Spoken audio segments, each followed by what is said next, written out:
En nombre de la Municipalidad de Providencia y de nuestra Fundación Cultural, le damos la más cordial bienvenida a la inauguración del seminario Contexto Sostenible, organizado por la Escuela de Arquitectura de la Universidad Finisterre y nuestra Fundación.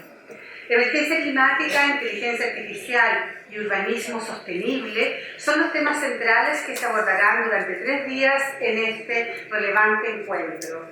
Saludamos esta mañana al rector de la Universidad Finisterre, Cristian Nasser, al decano de la Facultad de Arquitectura y Diseño de la Universidad Finisterre, también Felipe Asadi, a su directora de la Escuela de Arquitectura, Magdalena Sierra, al exministro de Medio Ambiente, Marcelo Mena, a la subdirectora de la Fundación Cultural de Providencia, Daniela Riveros, a arquitectos, urbanistas, académicos, estudiantes, vecinos y amigos. Recibamos a continuación el saludo de la subdirectora de nuestra Fundación Cultural, Daniela Riveros.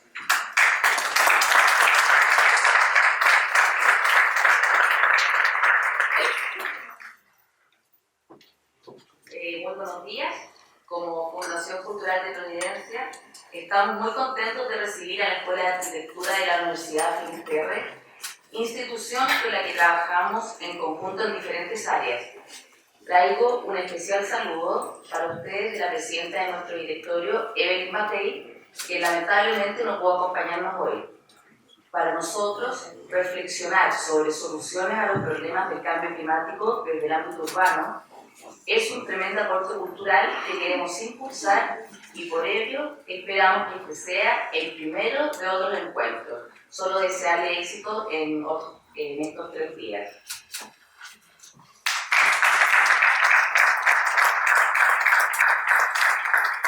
Para conocer el contexto del seminario, invitamos al rector de la Universidad Finisterre, don Cristian Nasser.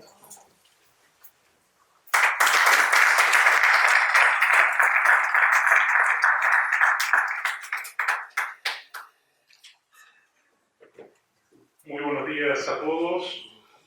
Comienzo estas palabras agradeciendo a la Fundación Cultural de Providencia, a su presidenta, la alcaldesa señora Evelyn Matei, a su subdirectora Daniela Riveros, por el interés y gestiones que han permitido el desarrollo conjunto del seminario Contexto Sostenible impulsado por la Facultad de Arquitectura y Diseño y su decano Felipe Asadi.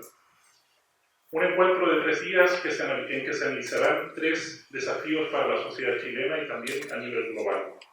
Me refiero a la emergencia climática, a la inteligencia artificial y al urbanismo sostenible. Todos temas de extremada importancia. Mi especial reconocimiento a los expositores y moderadores de este seminario, lo que es garantía de un programa de excelencia que convoca voces expertas en cada uno de los ámbitos de discusión. La Universidad Finisterre es una institución de educación superior que se siente fuertemente vinculada al espacio público en el que se encuentra. Somos y nos sentimos parte de esta gran comuna, una universidad urbana que ha tejido su historia bajo las mismas avenidas y árboles en las que se ha desarrollado Providencia. Muy probablemente por ello, nuestra universidad y la Fundación Cultural de Providencia comparten la misma vocación y compromiso por la cultura, el arte y la belleza, donde el entorno urbano juega un papel especial. Esperamos que este esfuerzo conjunto sea punto de encuentro, que invite a la reflexión y búsqueda de soluciones innovadoras para abordar esta problemática que está cambiando el mundo, tal como lo conocemos. Como universidad, tenemos la misión de contribuir al bien común a través de la formación de agentes de transformación de la sociedad y la cultura.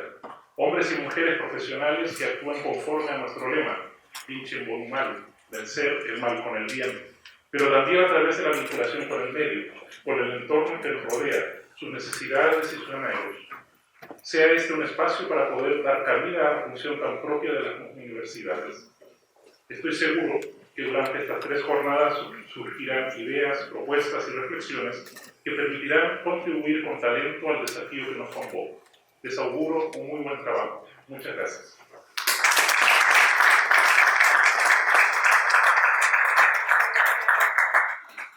Bueno, y a continuación dejamos con ustedes a Magdalena Sierra, directora de la Escuela de Arquitectura de la Universidad Finisterre, y así damos por inaugurado este interesante seminario. Buenos días.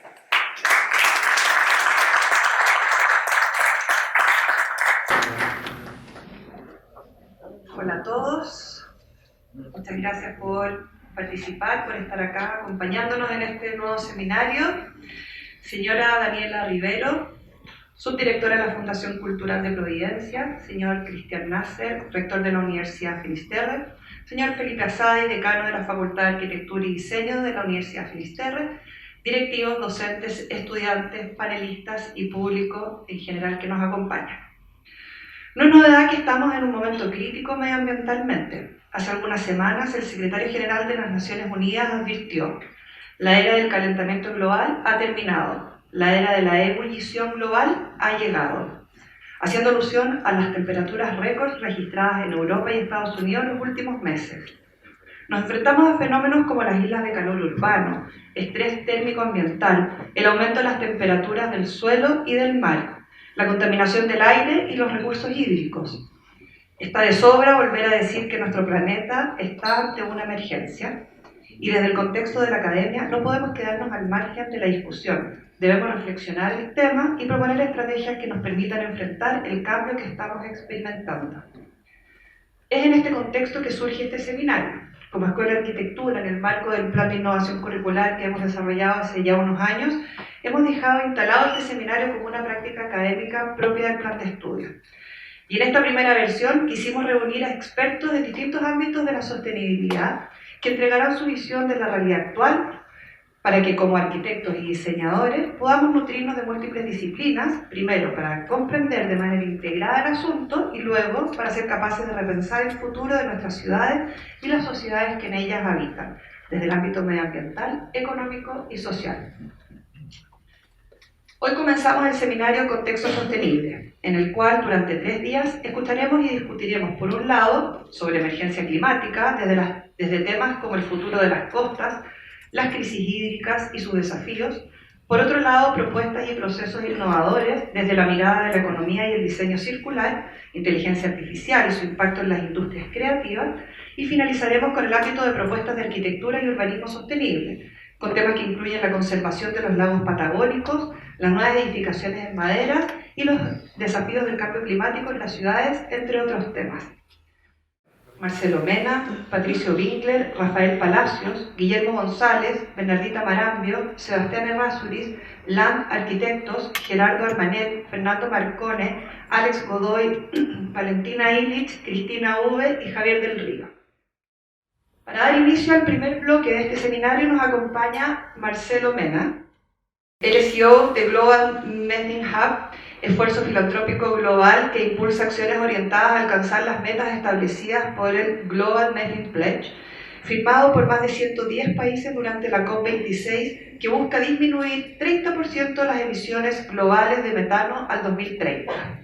Es profesor titular de la Pontificia Universidad Católica de Valparaíso y exministro de Medio Ambiente de Chile, bajo cuyo cargo encabezó iniciativas medioambientales internacionales, entre las que se incluyen la ayuda a la elaboración de un acuerdo histórico para la eliminación gradual de la generación de energía de carbón, los primeros impuestos al carbono de Sudamérica para la generación de energía y la venta de automóviles nuevos, la creación de 45.000 kilómetros cuadrados de parques nacionales y la protección de 1,3 millones de kilómetros cuadrados de océanos. Anteriormente fue director de prácticas en el Banco Mundial, donde dirigió el equipo que creó la Coalición de Ministros de Finanzas para la Acción Climática. Marcelo Mena es ingeniero bioquímico con máster y doctorado en Ingeniería Ambiental de la Universidad de Iowa. Hoy nos hablará principalmente sobre la contaminación atmosférica y los problemas de salud pública en las ciudades. Muchas gracias, Marcelo. Adelante.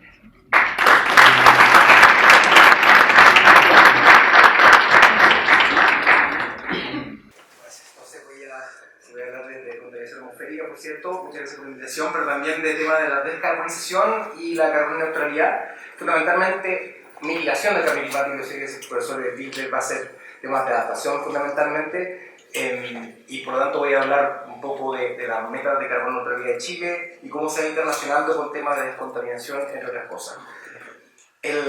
Cuando me tocó llegar al Banco Mundial, me llamó mucho la atención cómo lo serio que se tomaba el cambio climático, en el sentido de que veían que la superación de la pobreza iba a ser amenazada por el cambio climático, De hecho, el BID sacó un estudio mostrando que en Latinoamérica puede que haya 5 millones de personas que pasen a la pobreza extrema fruto de temas de cambio climático, como dice Nicholas Stern, que fue uno de los economistas jefes del Banco Mundial en su momento, que son dos caras de una misma moneda, y si es que se pierde en uno, vamos a perder en lo otro. Entonces no hay superación de la pobreza sin enfrentar el cambio climático y viceversa. No, entonces el Acuerdo de París, para quienes no están necesariamente al día en este tema, apunta a que el calentamiento global se mantenga bajo 1,5 grados de calentamiento. Este año probablemente terminaremos con 1,3 grados de calentamiento.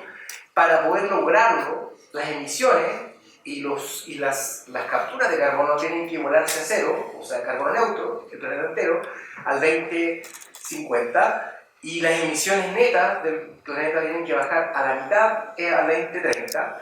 Y eso requiere una reducción inédita de emisiones de gases de efecto invernadero a nivel global. Y uno puede ver que eso se dio en la pandemia, pero no son buenas razones para bajar emisiones, ¿no es cierto?, la falta de actividad económica. Y puede verse que sí hemos repuntado posteriormente a eso, y es fundamental bajar nuevamente las emisiones, pero sin perder calidad de vida, sin perder servicio o bienestar, ¿no es cierto?, porque al contrario uno va perdiendo avances con respecto al tema cambio climático, de lo contrario. Entonces, hay un termómetro que publica el avance de temas de cambio climático para poder ver cómo van los avances y la meta de 1,5 grados con respecto a los compromisos. Y podemos ver que el año 2018 había en torno a 1,1 grados de calentamiento, y los compromisos de los países eran insuficientes para poder cumplir la meta del Acuerdo de París. Eso fue previo a la COP25, ¿no es cierto?, fue previo a la vuelta al Acuerdo de París de Estados Unidos. Desde entonces hemos visto que tenemos mucho mejor condiciones, en el sentido de que ya hay compromisos que de cumplirse podrían mantener dentro de este acuerdo, dentro de esta meta de 1,5 grados al planeta. Y eso da cuenta de que efectivamente hay un cambio de preocupación. Estados Unidos, China, India, todos tienen compromisos de carbono neutralidad, pero así también Chile fue el primer país en tener este compromiso de los países en vía de desarrollo ya el año 2020. A mí me tocó trabajar en el Banco Mundial y, como les comentaba, esta amenaza al bienestar era tomado muy en serio, y cerca del 35% de todo el volumen de préstamos de los bancos multilaterales van apuntando al cambio climático. Yo fui asesor de Cristina Georgieva, que hoy día es la directora general del FMI, en donde ella dice una frase que tenemos que empezar a tomar en serio, que la crisis económica global, ¿no es cierto?, es una oportunidad. Sería míope volver a la economía del pasado, con sus crecientes problemas de inequidad. Deberíamos buscar hacia adelante para poder construir un puente hacia algo mejor, un mundo más justo, más creativo, más verde y por sobre todo sustentable, inteligente y más resiliente. Eso es una cosa que hay que tomar muy en serio, porque hoy día la inequidad, la falta de bienestar, son cosas que van erosionando los avances que hemos tenido a nivel planetario en torno a temas climáticos y superación de la pobreza. A nivel global, el Nicholas Stern sacó en el año 2017 un estudio indicando que cumplir las metas del Acuerdo de París, la carbono neutralidad en general, era algo que traía mucho más beneficios que costos. En el fondo, crecer en verde es mucho más rentable en cuanto a crecimiento económico, beneficios generales, creación de empleo, menor efecto de salud, entre otras cosas. Y eso es una gran noticia, y voy a explicarles después por qué eso se ha dado en Chile y cómo podemos seguir acelerando ese camino. Pero por otro lado, el tiempo que también estuve en el banco, hicimos un estudio que es del Centro Global de Adaptación, que habla de los beneficios de la adaptación a la economía. Y empiezan a emerger varios nuevos entendimientos de cómo enfrentar la adaptación. La adaptación al cambio climático es como jugar la defensiva frente al cambio climático. Ante un daño que va a existir, y queremos que sea el menor posible, tenemos que empezar a tomar medidas para cambiar nuestra actividad económica. En ese sentido, un sistema de alerta temprana tiene tremendas ventajas. Hoy día sabemos, a 2 semanas de anticipación, si va a haber una ola de calor, si va a llover. Invertir en sistemas de detección de alerta temprana es fundamental. Y así podemos anticiparnos, por ejemplo, si es que va a haber lluvia en la alta cordillera y ese impacto que podría tener en el suministro de agua potable. Entonces, también a modo de ejemplo, en Bangladesh, donde lanzamos uno de nuestros estudios, en Bangladesh, un tifón hace 30, 40 años, el tifón Bola, hace 50 años, causó la muerte de 300.000 personas. Hoy día un tifón de ese tipo de naturaleza no mueren más de 20 o 30 personas. Más de lo que uno quisiera, mucho menos de lo que antes pasaba. Y por lo tanto, estas son plata bien invertidas en sistemas de temprano. Y hemos visto en Chile que hay fenómenos meteorológicos que no entendemos necesariamente bien, tromba y tornados en el sur de Chile, faltan tenemos un sistema meteorológico que mide un clima muy mediterráneo, muy tradicional, pero que en la práctica ha ido cambiando y por tanto hay que prepararse para poder entender eso mejor. Pero la infraestructura resiliente también. Y aparece un tema interesante a considerar para todos ustedes, que es el mundo de la arquitectura y la construcción. Hay un informe del Banco Mundial que indica que 3% más de inversión en un diseño resiliente trae beneficios importantísimos y que la relación es más de 4:1 en invertir en infraestructura resiliente. Entonces, ¿cuál es el cambio de entendimiento? Que una estructura resiliente no solamente es aquella que evita el daño de que se vaya el puente o que se caiga, se corta un camino o lo que sea. Es que la interrupción de servicios que sustenta la infraestructura tiene un valor mucho más grande. Entonces, cuando uno hace un sistema de agua potable que no se corte el agua, no solamente cuando la resiliencia del sistema no se mide por las tuberías que hay que reemplazar, sino que más bien porque las actividades que dejaron de ser interrumpidas. Entonces, cuando se corta el agua, en un lugar como Santiago, se tienen que cerrar universidades, restaurantes, actividad económica que no funciona. Se corta la luz, pasa lo mismo, ¿no es cierto? Entonces, ese es un valor mucho más grande. Entonces, invertir en infraestructura resiliente es súper importante. Y en los últimos 2-3 años en la Academia de París hemos estado trabajando en eso, trabajando con empresas de logística, empresas ¿no es cierto?, portuarias, en donde las marejadas han afectado la capacidad de poder despachar carga a los distintos puertos, ha interrumpido el suministro de combustible muchas veces, y eso tiene un daño que valor mucho más alto de lo que costaría blindar esas inversiones frente al cambio climático. La agricultura resiliente, también por cierto, es fundamental que tengamos sistemas de regadío que sean apropiados, gestión hídrica que sea apropiada, cosechas que estén adaptadas al clima que viene y no el que existe. La conservación ecológica costera, en el contexto de los manglares o humedales, también es fundamental. Estoy seguro que el profesor Winkler va a hablar de esa importancia de poder conservar estos ecosistemas, porque en la práctica construyeron un humedal, y han visto el conflicto que hay con respecto a eso. Puede ser pan para hoy pero hambre para mañana, en el sentido que esto inevitablemente va a ser inundado y alguien va a tener que pagar ese costo, y ese costo muchas veces terminan pagando las personas que tienen recursos. Y el sistema hídrico resiliente, sin ir más lejos, la obra que tenemos acá de Agua Andina, Pirque, en donde hoy día se almacena más de una semana de agua potable en un estanque que están en Pirque, y de manera que cuando se ve afectado el río Maipo con la turbidez que causa las lluvias que hemos vivido a destiempo y con la terma baja, entonces nos encontramos con que esas inversiones traen mucho más beneficios que costos, y al mismo tiempo ya lo vimos, porque hace el año 2015, 2017, esas lluvias causaron interrupción de servicio 2 o 3 días. Hoy día, el último lluvias que hubo, no hubo interrupción de servicio, por mucho que hayamos estado al tiro de que lo hubiera.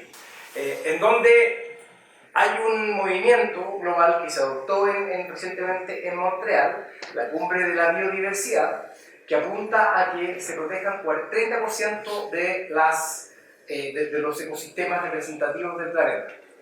Entonces, el tema tiene que ver con lo siguiente.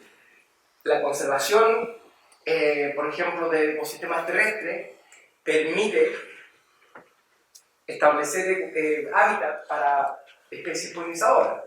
Y por lo tanto, cuando tienes biodiversidad en las cercanías de producciones agrícolas, se ve mucho mejor representado el rendimiento de ese tipo de producción. Y también este estudio de Waldron, que una serie de otros economistas de Cambridge, habla de que la conservación ecológica también permite sustentar turismo. La conservación de ecosistemas marinos permite dar refugio a especies que han sido sobrepescadas, y en general la conservación ecológica trae 5 veces más beneficios que costo. Esto podría sonar también abstracto, pero si empezamos a pensar de que la pandemia que vivimos tuvo un impacto económico muy profundo, se debió a la vulnerabilidad que tiene el ser humano frente a la emergencia de enfermedades zoonóticas que se dan justamente por esta pérdida de biodiversidad. Chile aumentó significativamente su conservación ecológica durante el gobierno de la presidenta Bachelet.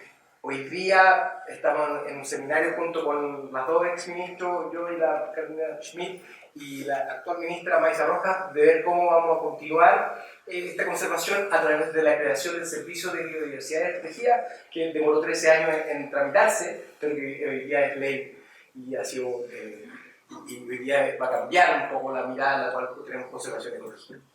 Voy a hablarle un poco sobre también entonces Chile y su emisión. En los años 90, cuando yo entré a la universidad, Chile era carbono neutro. ¿Quién lo hubiera pensado? Las emisiones eran menores a lo que era capaz de capturar los ecosistemas en cuanto a los bosques, los parques nacionales, entre otras cosas. Acá en la línea negra pueden ver el neto de las emisiones.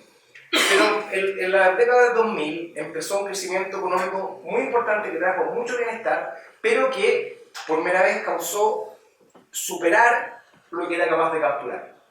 El último año que Chile fue carbono neutro fue el año 2002.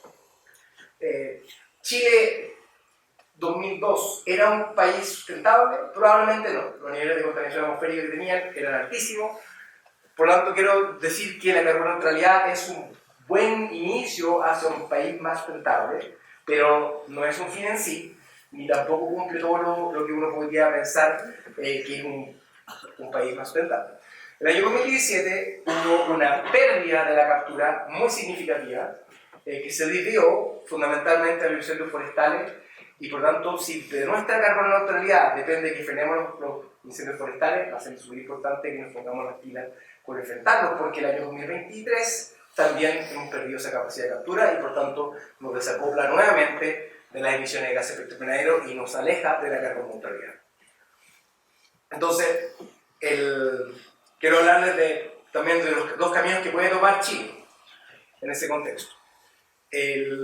Hay una reaseguradora, Swiss Re, que junto con Munich Re son dos instituciones que financian a las aseguradoras. Cuando hay un desastre natural grande, las empresas aseguradoras empiezan a quebrar y están aseguradas por otras aseguradoras. Estas aseguradoras no tienen titubeo ni preguntas con respecto a la velocidad del cambio climático. Ellos están pagando una cuenta que es cada vez más cara y por tanto les da lo mismo la ideología que ha emergido recientemente en países como Chile, recientemente solamente, y efectivamente es muy preocupante que este cuestionamiento frente al cambio climático se dé en los años de mayor bonanza de energía renovable y los años de mayor impacto que ha tenido Chile con respecto a fenómenos climáticos. En este contexto, ellos estiman que distintos escenarios de calentamiento pueden causar hasta un 27% de pérdida de crecimiento económico. Entonces, si yo soy un economista, me preocuparía mucho de que Chile pueda hipotecar 2 décadas de crecimiento económico por no haber enfrentado bien el cambio climático. En cambio, este trabajo me tocó trabajar en colaboración con el Ministerio de Medio Ambiente del presidente Piñera, nosotros financiamos este estudio del Banco Mundial, en donde se estima que la carbono neutralidad va a causar un crecimiento económico adicional para el país. Entonces, cuando ustedes escuchen a algún político diciendo la conveniencia de poder enfrentar el cambio climático y por qué un país pequeño debería hacerlo, esta es una de las razones fundamentales. Lo mismo que haga el resto de los países, acá tenemos ventajas directas hacia el país por una mayor cantidad de energía renovable que es chilena, que es local y que permite bajar los costos de energía hacia adelante. El año 2014, Chile estaba confrontado con respecto a los temas energéticos. Para hacer un poco de memoria, en ese momento había sobre la mesa grandes proyectos termoeléctricos y grandes proyectos hidroeléctricos. Desde el ambientalismo aparecía una visión distinta, que era posible hacer un camino renovable. Y empezó una verdadera revolución energética cuyos resultados voy a discutir a continuación. Primero que todo, le pusimos un precio a la contaminación. Y eso es la evolución de que en general en Chile todas las normas y planes de descontaminación tienen un análisis costo-beneficio, de los beneficios económicos versus los costos.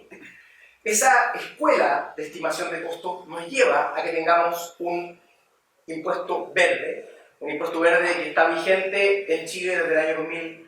El cobro 2017 se aprobó el año 2014 en la reforma tributaria. Chile, después de eso, nos siguió Canadá, nos siguió Colombia y Argentina, que tienen precio del carbono. Se adelantó un año México con respecto al precio del carbono, y durante el final del gobierno de la presidenta hicimos una declaración en París, el presidente Macron junto con el presidente Peña Nieto representando a los países de la Alianza del Pacífico, en donde se trabajaba para poder tener un precio de carbono común dentro del continente entero. Todavía no ha avanzado mucho eso, pero sí van a aparecer este precio de carbono común, las cosas que le voy a hablar hacia adelante. Pero Chile tiene este precio al carbono, un precio que le dijo a la empresa: ustedes van a tener que pagar por la contaminación que causan, pero este precio para las empresas podía cambiar en cualquier momento, y eso inhibió a que se desarrollen proyectos nuevos de generación termoeléctrica. También tuvimos normas de emisión importantes. Se está actualizando esta, pero 2009, esto era la condición de termoeléctricas en Chile. No había monitoreo continuo, se apagaban los sistemas de control cuando no había fiscalización, y pasamos al año 2011-2012 a tener un monitoreo continuo. Entonces, cada gran termoeléctrica en Chile tiene una medición que está conectada directamente con la superintendencia de medio ambiente, y también está hoy día conectado ese reporte hacia el Tesorería de la República para poder pagar el impuesto verde que se genera. El que contamina, paga. Y eso causó un giro muy dramático en las emisiones de contaminantes locales en Chile. Si ustedes pueden ver, el año 2011 las emisiones de material particulado bajaron más del 80% en estos lugares, y hubo beneficios de salud significativos en las localidades donde se establecían este tipo de actividades. Y a pesar de eso, a pesar de haber crecido el parque termoeléctrico en general. También, si ustedes, no sé si algo de memoria han hecho, pero con respecto a eso, pero yo siempre cuando voy al sur me voy fijando todas las industrias que están operando. Todas estas están sujetas a planes de contaminación y un impuesto verde.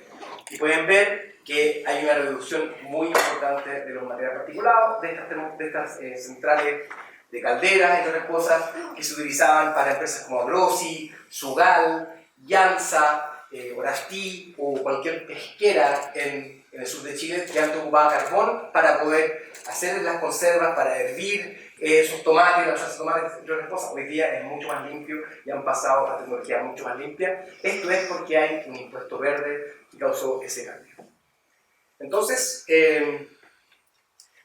impuesto verde, planes de contaminación, normas de emisión, una reducción muy importante del material particulado que se observa en las ciudades. Si bien en mi gestión nos atormentaba el hecho de que Coyhaique era la ciudad más contaminada de Latinoamérica, hay un cambio importante, sigue siendo súper alto. La OMS recomienda que normalmente las ciudades tengan 5 microgramos estamos en torno a 40, muy alto, sí, pero ha habido una reducción importante que sí trajo beneficios en salud, que hoy día representan en torno a 460.000 consultas de urgencia menos por año en las zonas donde hay más contaminación versus en aquellos lugares donde no hay. Y eso no lo descubrí yo, lo descubrió Mercurio cuando sacaron una nota en 2017 como tratando de indicar de que todos los planes de contaminación que habíamos realizado eran un completo fracaso. Pero se encontraron con la sorpresa de que había una reducción muy significativa de las consultas de urgencia que continúa a la fecha en buena hora. Entonces, para poder como cerrar el tema de las condiciones que se dieron, lo que ocurrió en renovables en Chile, paradojalmente para un gobierno de centro izquierda del cual me tocó participar, que fue una verdadera reforma de mercado de competencia hacia el sector energético, en donde había un gran sector incumbente que no dejaba entrar a nuevas actores. Y se cambiaron las condiciones, se encareció la generación termoeléctrica de la incumbencia, se encareció la operación y hubo un desacople de subasta energética que permitió que las energías renovables fueran ofrecidas en la hora que se generaban, no obligando a tener que comprarle a las energías convencionales al precio que ellos determinaran. Y eso significó que el cierre de termoeléctricas fuera algo natural. Entonces voy a hablar de 3 fenómenos importantes que están causando hoy día en Chile con respecto a energía eléctrica y a nivel global. La fuente más barata de energía a nivel global, con el que Padua, es renovable y es la solar. Y algunos dicen, y coincido con ellos, que la energía solar no solamente es la energía más barata del mundo hoy día, sino que es la energía más barata de la historia de la humanidad. Y eso significa que una mayor cantidad de energía, mayor bienestar, no necesariamente va a estar en contraposición con un avance ambiental.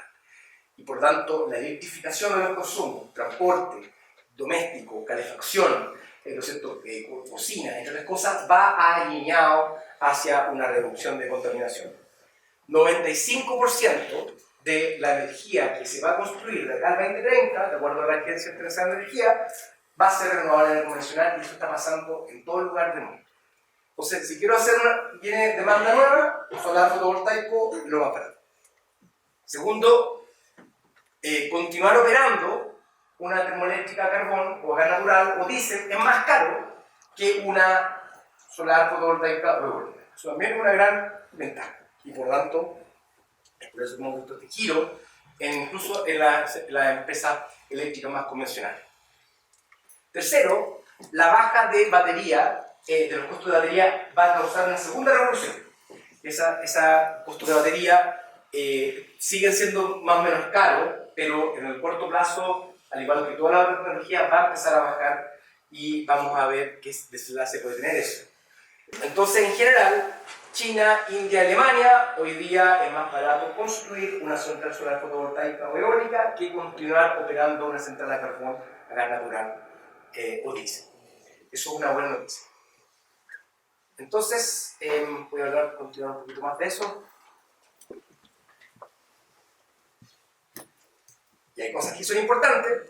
Y ahí va a ser el único, tengo 2 diapos de mi trabajo actual. Lo que yo estoy haciendo, lo que les hago a contar es toda esta historia que hemos ido construyendo entre gobierno y gobierno a llevar a la condición actual. Pero aprovecho de decirle que el gas natural, y confieso, yo hace 10 años pensaba que el gas natural podía ser una forma de poder entregarle energía cuando no hay sol, ¿cierto? Entonces, la matriz energética, el gas natural, supuestamente emite menos CO2 que el carbón, porque tiene mayor eficiencia una central a gas natural que una central a carbón. Todas esas cosas yo las compraba.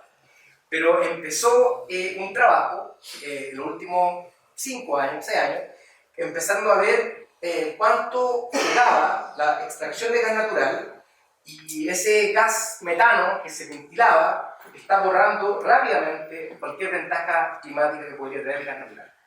Y por eso hace 2 semanas salió un estudio en New York Times mostrando que la fuga de metano pueden borrar cualquier ventaja y que el gas natural probablemente no es el combustible de transición que pensamos. El gobierno la semana pasada anunció algo que yo encuentro bastante cuestionable, que es una transición de cierre de termoeléctricas a carbón con reemplazo a gas natural. Eso sin pedirle a las empresas que declaren sus fugas de verdad y sin pedir que las bajen, va a ser no necesariamente una solución real, va de hecho a perpetuar la competencia, la dependencia del país hacia estos combustibles fósiles importados. Hay una columna, si quieren preguntar en eso, que la verdad sobre gas natural que escribí en la tercera hace unos 6 meses, pero que habla también de la inestabilidad económica que trae. Porque si bien nosotros hicimos las inversiones de gas natural en Mejillones y en Ventana para poder independizarnos de los precios de Argentina, porque el hecho de que Argentina cortó la llave en el año 2005, 2006, si bien esa cuestión podía pasar y pensamos que lo teníamos resuelto, el año pasado hay empresas en Chile que decidieron llevar el gas natural que está destinado a Chile para poder hacer generación eléctrica y llevarlo a otros países. Está en todo su derecho, sin duda, pero que no vengamos con que esto nos resolvió una independencia energética y que estabilizó los precios, porque al contrario, eso da una señal de inestabilidad de precio que Chile no debería estar dispuesto a aceptar. Entonces, gas natural, cuestionable. Bueno, fin de la historia, tenemos que las termoeléctricas a carbono se están tramitando, que están operando cada vez más caras, que no tienen licencia social para operar. Y empezamos entonces con el ministro Rebolledo a empezar a articular este acuerdo de cierre de termoeléctricas a carbono, que el año 2018 se anuncia y continúa hacia el gobierno siguiente y que continúa hoy día. Lo más actualizado es que nuestro texto era a más tardar al 2040, hoy día está probablemente 2030 el cierre de carbón, y es bien posible que sea 2025. ¿Ya?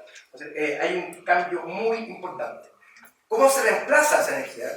Bueno, primero de todo hay energías emergentes que son importantes que vayan conociendo si les interesa estos temas, pero por ejemplo, energía solar de concentración.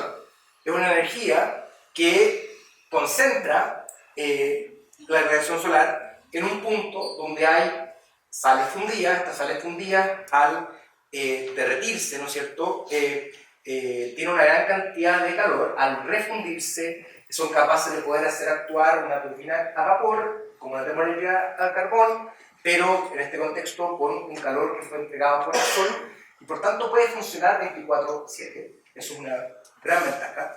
Les comentaba las baterías de almacenamiento, y eso ya se está instalando en Chile.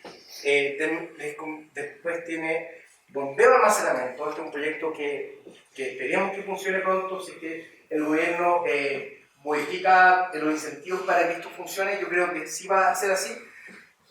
Este proyecto se llama Espejo de Arapacá, un proyecto que de funcionar va a marcar un giro en la historia energética del país.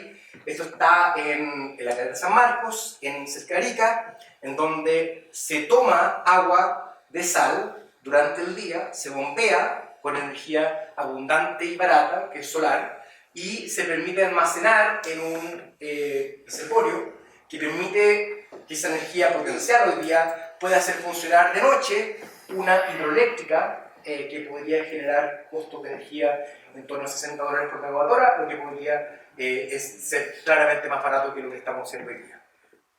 El reemplazo de la matriz carbonera no es un aumento de costo, ¿ya? El reemplazo de la matriz carbonera y de gas natural va a significar una inyección de recursos de inversión importante. Chile ya vivió en torno a $15.000 millones de inversión renovable y convencional en una década. Es bien probable que tengamos que hacer eso mismo 2 veces más rápido la próxima década que viene para poder hacer un cierre de toda la generación termoeléctrica hacia adelante.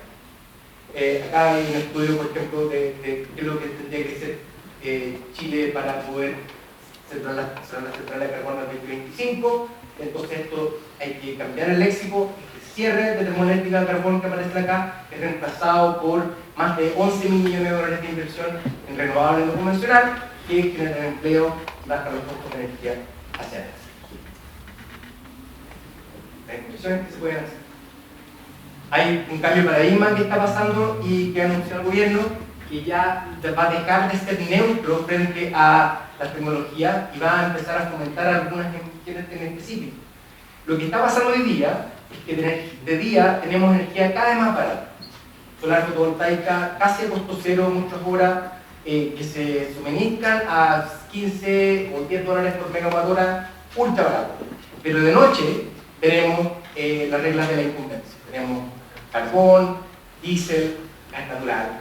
Y no hemos sido capaces de poder penetrar ese tipo de tecnología porque no tenemos un precio del carbono adecuado, solamente 5 dólares versus los 40 que recomienda el FMI, pero también porque deberíamos hacer subasta energética eléctrica para energía de almacenamiento como la que le acabo de presentar. El gobierno ha anunciado una primera subasta de este tipo. Es bien probable que se logren sorpresas como ya hace una década hubo muchas sorpresas con respecto a los precios de energía solar fotovoltaica que se pensaban que iban a ser 70, 80 dólares y terminaron siendo 15 o 10. Entonces puede ser un cambio muy importante hacia adelante este tipo de subasta. Y, por cierto, ya el coordinador eléctrico está viendo qué es lo que requeriría el país en cuanto a transmisión e inversiones para poder llegar a energía 100% renovable en 2030. Esto se puede hacer, pero también va a significar un giro de cómo el ambientalismo se presenta frente a este tipo de temáticas. Porque en la práctica hubo una muy dura oposición a la última línea de transmisión que trajo energía del norte de Chile hacia la zona central, que se llama el proyecto Carbones por Paico. Hoy día hay otros proyectos que van a ser necesarios. Hoy día el verdadero cuello de botella de la transición ecológica tiene que ver con la inversión en transmisión hacia adelante, y por tanto no tenemos mucho tiempo para poder demorar ese tipo de interconexión. Voy a hablarles también de los buses eléctricos. Es una muy buena política que se ha llevado a cabo. Los primeros buses eléctricos empezaron a operar en Santiago el año 2007, 2018, parten de una base importante que en Santiago el estándar mínimo de buses es la norma Euro 6. El primer país en el país en desarrollo, en definitiva, en tener la norma Euro 6 en Chile. Y eso hace que el estándar ambiental mínimo sea alto. Para poder saltar a buses eléctricos, el costo incremental no es tanto en comparación con si hubiera partido de un estándar ambiental nulo. Y en ese contexto tenemos que hoy día los buses que ustedes ven pasando por frente de esta calle tienen un costo en torno al 74% menos de lo que tenían los buses del diésel y tienen mucho menos costo de mantención. Para que se vayan acordando un número importante, cada kilómetro recorrido por un bus red eléctrico ahorra más o menos $0.50 al sistema. Y eso significa que en los 80.000 kilómetros que recorren es un ahorro en torno a $40.000. Eso ya con los últimos precios, que básicamente la diferencia entre ambos, un bus eléctrico y un diésel es $50.000, se pagan un poco más de un año. Pero ahora si ustedes comparan lo que pasó el año 2022, en donde hubo un alza del precio del diésel, nos encontramos con que este beneficio se magnifica todavía. Solamente por tener buses eléctricos versus diésel, el año pasado el ahorro incremental que tuvo el sistema red fue en torno a $80 millones. Por lo tanto, yo creo que la pregunta es, entonces, ¿por qué no hacemos buses eléctricos en todos lados? Ya que hemos sido capaces de poder romper este esquema. Esto se proyecta también a taxi eléctrico, Uber eléctrico, vehículos comerciales, porque mientras más kilómetros tú recorres, el ahorro que tú logras es mucho más rápido y por lo tanto puedes pagar dentro del contrato típico leasing el costo incremental de un auto eléctrico, un bus eléctrico, un furgón eléctrico. Y es por eso que Mercado Libre, Chile Express o Uber tienen ya estos buses y taxis eléctricos que están funcionando sin ningún subsidio del Estado. ¿Por qué eso es importante? Porque hay varias formas de poder hacer política climática. Estados Unidos hace leyes con subsidios gigantescos que pueden ser súper válidos, pero en la práctica están apoyando su propia industria, ¿no es cierto? Cuando Estados Unidos hace un subsidio de auto eléctrico, está pagando a sus propios fabricantes. Chile importa auto eléctrico y por lo tanto no tiene mucho incentivo hacia eso. Nuestro sistema de poder ejecutar este tipo de programas es mucho más replicable, porque la condición real de los países es que no les sobra plata para poder hacer, y por lo tanto hay que resolver este tema financiero de forma mucho más inteligente que pensar que un subsidio de millones te va a resolver el problema. Entonces, todo esto que ha pasado ha significado que hoy día Chile tenga 33% de su energía eléctrica solar y eólica. Yo creo que poco, no sé si ustedes tenían claro que eso había sido así. Si ustedes van viendo la dimensión de cuánto esto significó, está hablando que cada chileno, más o menos son como 2 paneles solares que están instalados en lugar de Chile, ¿cierto? En esta última década. Y se llega a un pico horario de 61% de la energía eléctrica que se ha generado, la energía del CO2 bajó, las emisiones de CO2 bajaron y el cero termoeléctrico está proyectado en 2030, posiblemente al 2025 si las condiciones son como tienen que ser. Así que eso fue súper importante y por primera vez la energía renovable superó al carbón y también Chile es el segundo país de mayor porcentaje de energía del mundo de carácter solar fotovoltaico, nos supera Yemen por un poco. Entonces, la carboneutralidad. Voy a empezar a apurar un poquito más. La carboneutralidad hay que destacar que se construye, ¿no es cierto?, con una capacidad instalada de muchos técnicos distintos que van contribuyendo a un conocimiento de qué es lo que puede hacer el país como compromiso. Pero al mismo tiempo, las mascarillas que ocupan estos 3 ministros indican que esta contribución nacional nueva, el compromiso, se da el año 2020, al inicio de la pandemia, con mucha incertidumbre. Y por lo mismo hay que reconocer que haberse jugado por esa carboneutralidad fue un tremendo aporte hacia adelante. Porque Chile fue el primer país que actualizó sus compromisos. Ustedes vieron al comienzo que había una serie había un desacople entre lo que se comprometían los países versus lo que tenían que hacerse. Y cada 5 años el Acuerdo de París obliga que tengas que actualizar tu compromiso climático. Chile fue el primero de los países en desarrollo de entregar este compromiso y como presidente de la COP tenía que dar una señal al resto de que había ambición de por medio. Si empezaban todos los países a hacer más los compromisos climáticos, se empezaba a desarmar el Acuerdo de París y ese compromiso. Por lo tanto, hay que destacar ahí la labor de la ministra Schmidt, el ministro Llobet y el ministro Kuhn en ese contexto. Tenemos entonces un compromiso que busca un pic de emisiones, que baja las emisiones al 45% al 2030 y que llega a la carboneutralidad al 2050. Pero y ahí se pueden ver los países que se han comprometido a eso. Esta gráfica la tengo hace 3 años, no sé cómo actualizarla, porque hoy día son más de 150 países que tienen carboneutralidad. Hace 3 años, 4 años solamente los que estaban ahí lo tenían. Hay un cambio importante de los países que están trabajando en eso.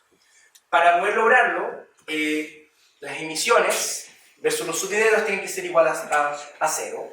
Para poder lograr la carboneutralidad se requieren medidas en la generación eléctrica, pero también el transporte que tiene que ser eléctrico, la industria tiene que empezar a descarbonizarse, la edificación, entre otras cosas.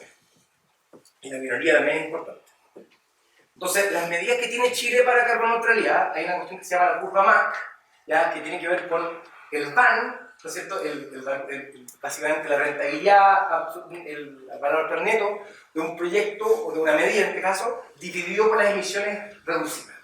Y pueden ver que hay una gran cantidad de medidas que son costo negativas, es decir, que ahorran al sistema versus tener un costo neto. Entonces podemos ver que la inmensa mayoría de la carboneutralidad son costo negativas.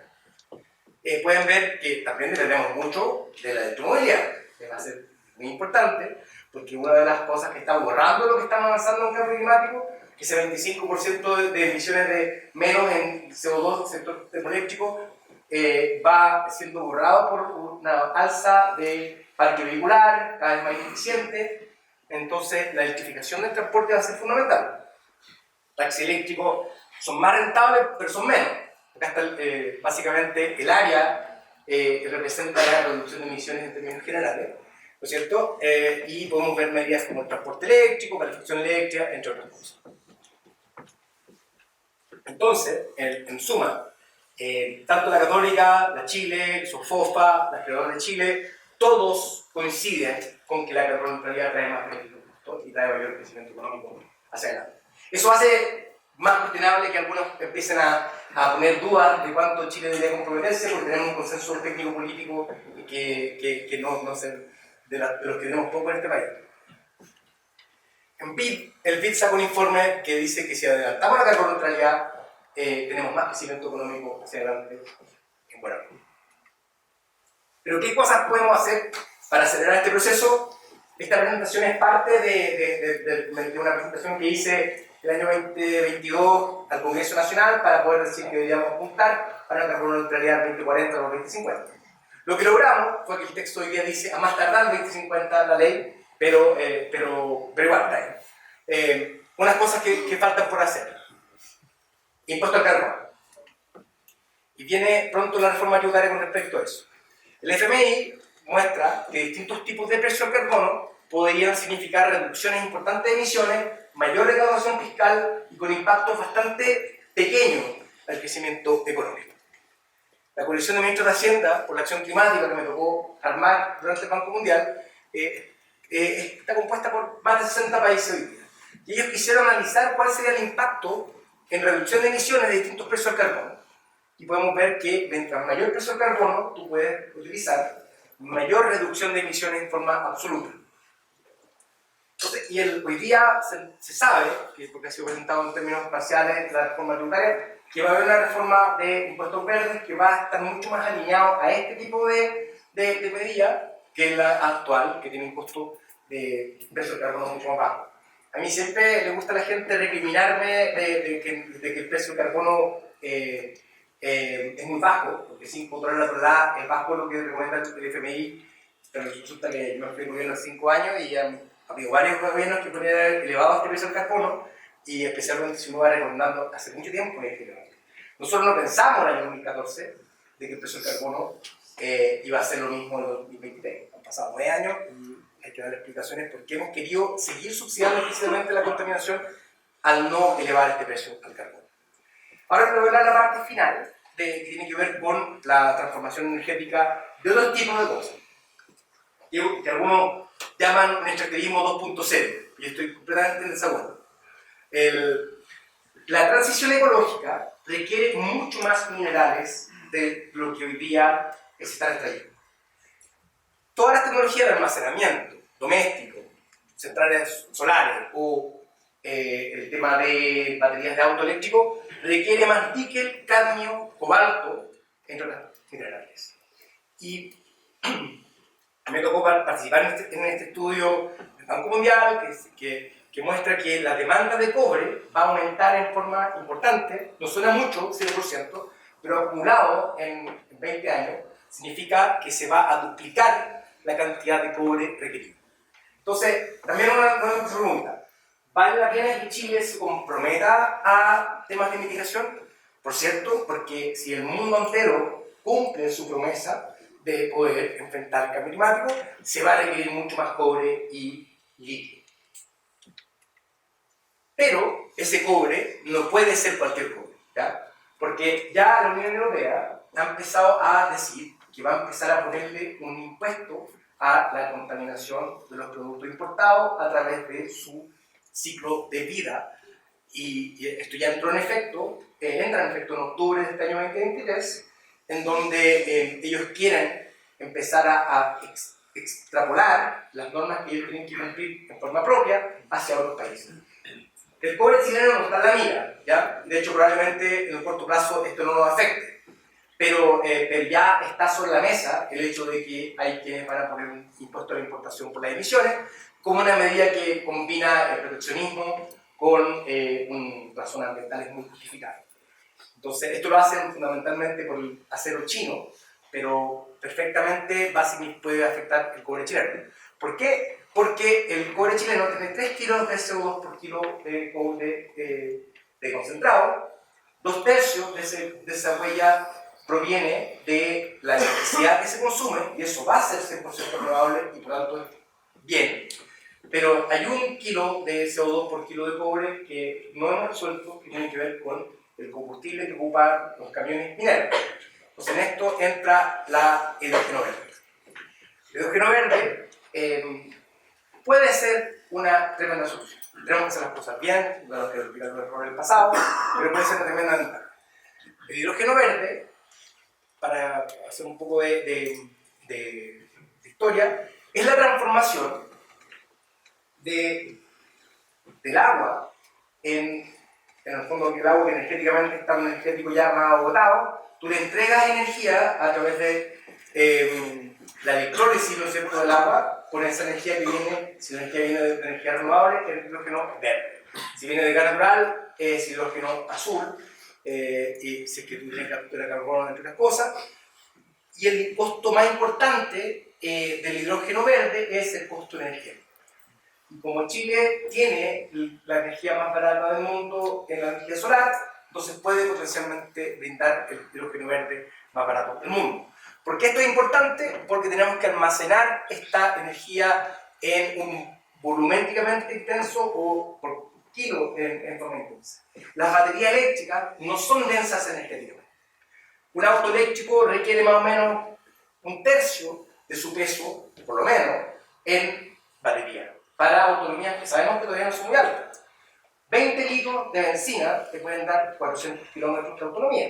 Entonces hay un problema de densidad de combustible que es mucho más intenso. Si nosotros queremos aviones eléctricos, o sea, aviones, necesitamos que sean capaces de poder entregarse toda esa energía de forma muy densa, ¿ya? Acá están las baterías de litio, casi nada densidad, hidrógeno verde mucho más denso, y por lo tanto puede entrar a competir con este tipo de combustible. No hay que perder de vista que la electromovilidad con batería eléctrica es mucho más eficiente, ¿ya? En las ciudades ustedes van a ver auto eléctrico, esa carrera ya está ganada, no va a haber auto de hidrógeno, no tiene mucho sentido.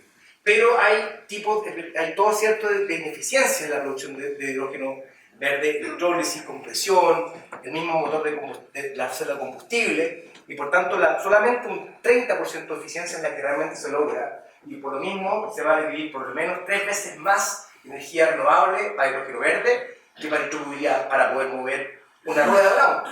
Entonces, esto va a funcionar para camiones, buses, aviones y buques. Pero para autos livianos, probablemente la electromovilidad va a ganar, para saber contar la firme. Pero entonces los costos de energía pueden bajar de forma significativa. Chile puede tener el costo más barato de todo porque tiene una energía más barata, y al mismo tiempo también hay otras cosas que entran en juego. El costo de financiamiento en Chile es mucho más bajo que cualquiera de los competidores también. Pero sin duda nos conviene integrarnos energéticamente. O sea, Magallanes, por ejemplo, el proyecto Magallanes, ustedes no saben, pero Magallanes tiene un sistema energético pequeño para poder dar energía eléctrica para Punta Arenas, Puerto Natales, entre otras cosas. No tiene los 30 y tantos gigas que tiene el sistema de la zona más central. Entonces, meterle 10 gigas de energía eólica, como se planea, va a ir muy por sobre todas las demandas que tenga Punta Arenas de su energía. Lo más razonable es exportar a Argentina, pero en esa frontera hay un costo de financiamiento gigantescamente distinta, y lo que hace que al final tengamos proyectos que tienen algo de absurdo, de que básicamente se consideran que no hay interconexión, y por tanto no son tan óptimos. Lo que quiero decir con eso es que es fundamental que tengamos una integración regional energética, de lo contrario estamos haciendo las cosas no tan eficientemente como quisiéramos. Pero esto puede ser tan importante como la minería. Pueden ser 33 mil millones de dólares de ventas anuales, con una inversión en torno a 300 mil millones de dólares y una capacidad instalada que va a ser en torno a 10 veces lo que tenemos que instalar. Eso es una gran ventaja. Alguna gente del ambientalismo lo ve como una gran amenaza. Dejemos que sea una amenaza antes de que empecemos a matar esta industria, porque yo creo que si tenemos ese tipo de problema, es un problema bueno en comparación con lo que queremos reemplazar. Entonces acá hay una palabra importante que es el trade-off. Acá no todo va a ser 100% blanco y negro, hay cosas que son importantes. El litio, sí, la mayor extracción puede causar impactos ambientales, por eso hay que minimizarlo. Continuar con el carbón o el cobre, o con el diésel o con el gas natural es mayor enfermedades a la salud también. Entonces los costos de la inacción son muy por sobre los costos de la acción, y por lo menos tenemos que empezar a cuidar sobre esa área. Último tema que quería comentar, los temas que estoy metido yo hacia adelante, bueno, me metí en otros temas que faltan, Hablamos de energía, va a ser 100% renovable. Puede que nos equivocamos 10 años más, 10 años menos, va a ser. Hablamos de autos, van a ser autoeléctricos, va a ganar, es más barato, punto. No hay vuelta acá, y aquellos países que son productores de petróleo tienen que empezar a diversificar su matriz productiva, porque de lo contrario los ingresos que tenían proyectados por petróleo van a bajar. Eso me tocó trabajar en el Banco Mundial de la proyección de la deuda de países como Irak, como Venezuela, que van a tener ingresos menores. Tienen que prepararse para eso, porque lo que no está claro es que si vamos a de lo que nosotros tomamos, va a tener baja emisión. Entonces, el hub del metano tiene que ver con residuos orgánicos. Acá estamos viendo en el muelle, en el sector Valparaíso, emisiones de 2 toneladas por hora de metano, que son equivalentes a 400.000 autos. Eso tiene que ver con que estamos tirando residuos orgánicos al basural, que por mucho que tengamos sistemas de captura de metano, es un gas que no podemos tapar con tierra. Tenemos que empezar a evitar eso. Y también estamos metidos en el tema de los vacunos, con mucha desinformación. Hay toda me pasé la semana entera respondiendo a distintas teorías de conspiración con respecto a eso, pero básicamente hoy día estamos tratando de desarrollar vacunos de menores emisiones a través de distintos aditivos que se les pueden entregar a su alimentación para inhibir la generación de metano en el estómago. Pero hay quienes dicen que eso significa abolir la agricultura, cosa que es bien absurda, entendiendo que hemos logrado trabajar con Brasil, con Argentina, con Uruguay, que difícilmente están a favor de abolir la agricultura, ¿cierto? Entonces, eso les quería comentar hoy día. Tenemos un camino que es inevitable hacia la descarbonización, pero qué tan rápido lo vamos a hacer depende de la voluntad política de tomar medidas hoy y no postergarlas para mañana, porque de la misma forma que Chile y el resto del mundo se comprometió el año 2021 a eliminar los subsidios a los combustibles fósiles, el año 2022 los duplicó. Entonces tenemos que empezar a ser coherentes con esas políticas hoy, con lo que decimos que vamos a hacer mañana. Eso. Muchas gracias.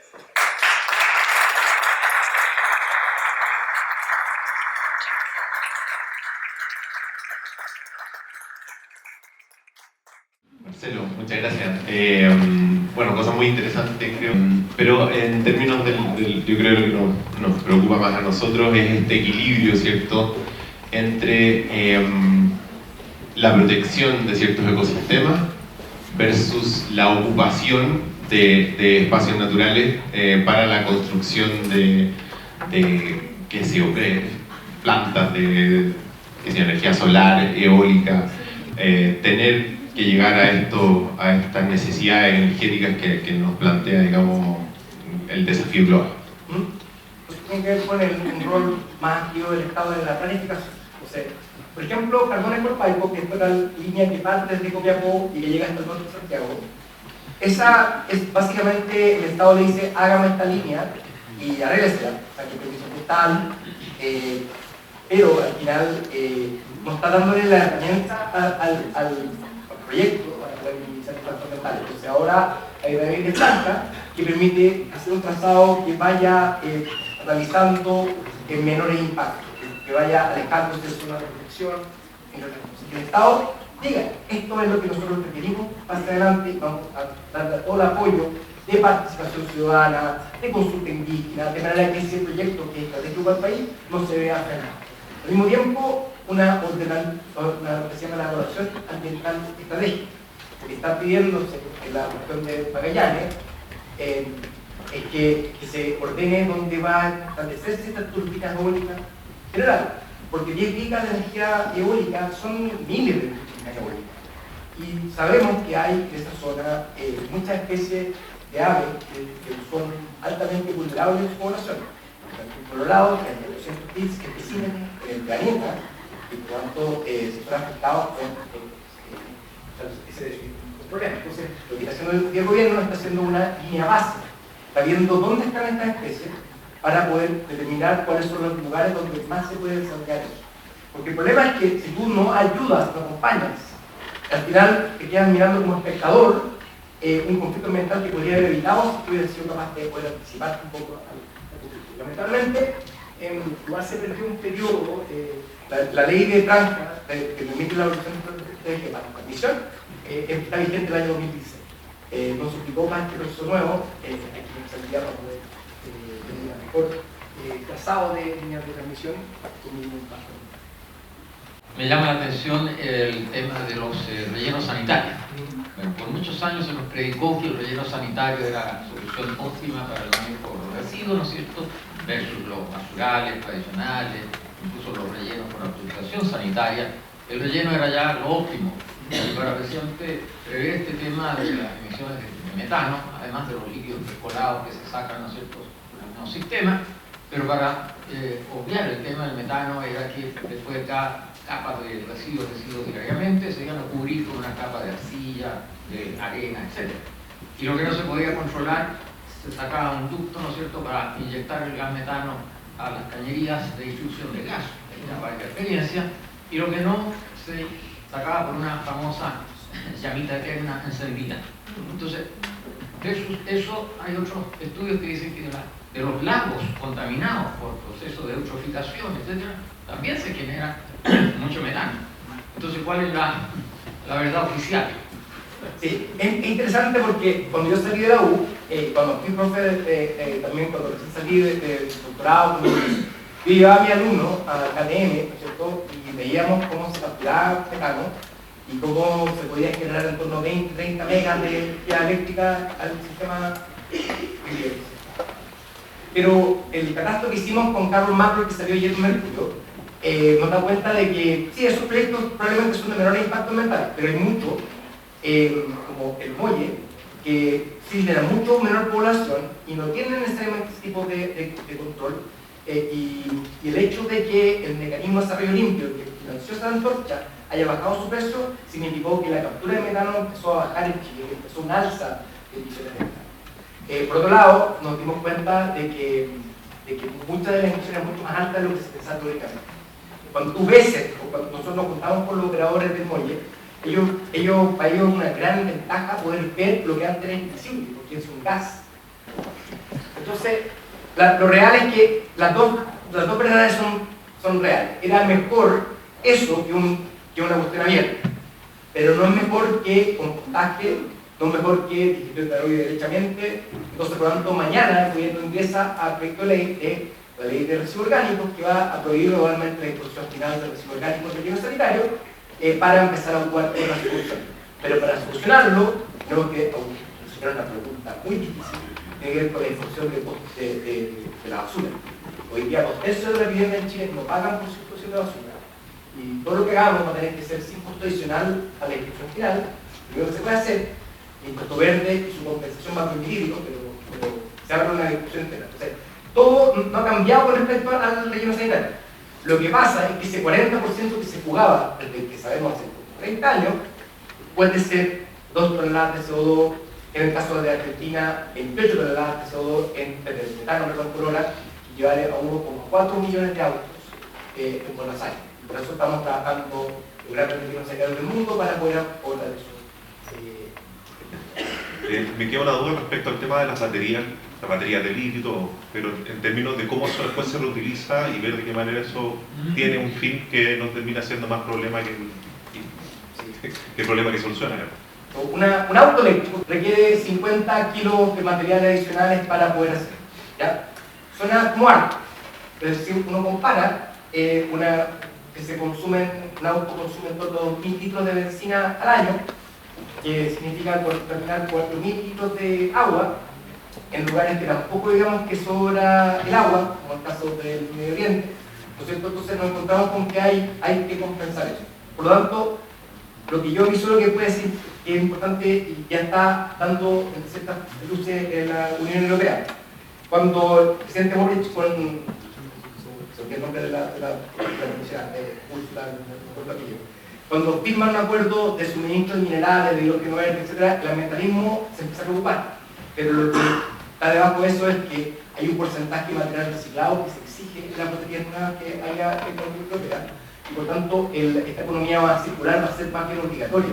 Y no solamente obligatoria, sino que va a ser una necesidad, porque va a haber una escasez de suministro de litio cobalto eventualmente.